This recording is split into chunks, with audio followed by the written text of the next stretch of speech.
অসম বিধানসভা নিৰ্বাচন অনুষ্ঠিত হোৱাৰ পিছত যোৱা 4 এপ্ৰিল তাৰিখে আমাৰ নিৰ্বাচনী ফলাফল ঘোষণা কৰিলে আৰু সেই নিৰ্বাচনী ফলাফলত তিনিচুকীয়াবাসীৰ ৰাইজৰ আশীৰ্বাদত আৰু সমৰ্থনত আমি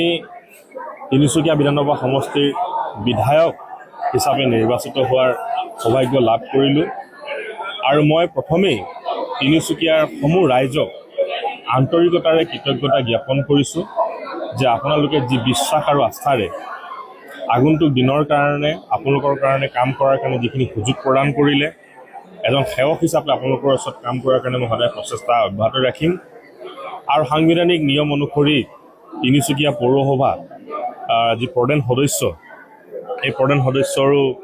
শপত গ্ৰহণ আছিল গতিকে আজিৰ এই শুভ দিনটোতে আমি আনুষ্ঠানিকভাৱে শপত গ্ৰহণ কৰিলোঁ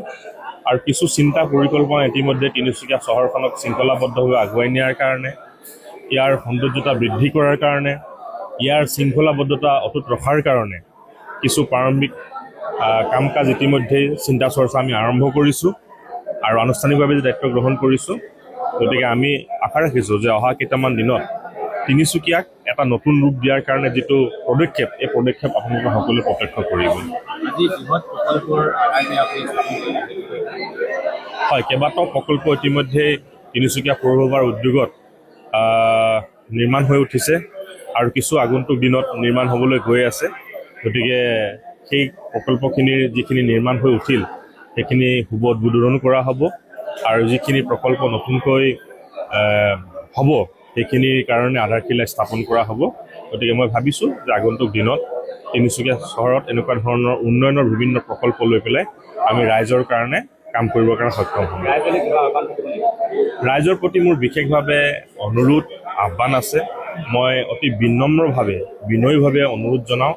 যে তিনিচুকীয়া চহৰখন আমাৰ সকলোৰে চহৰ এই চহৰখনক শৃংখলাবদ্ধভাৱে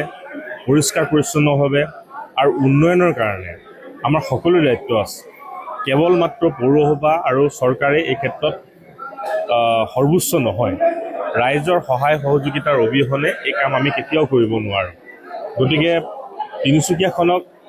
আমি শৃংখলাবদ্ধভাৱে আগুৱাই নিবৰ কাৰণে তিনিচুকীয়াখনক পৰিষ্কাৰ পৰিচ্ছন্নভাৱে ৰাখিবৰ কাৰণে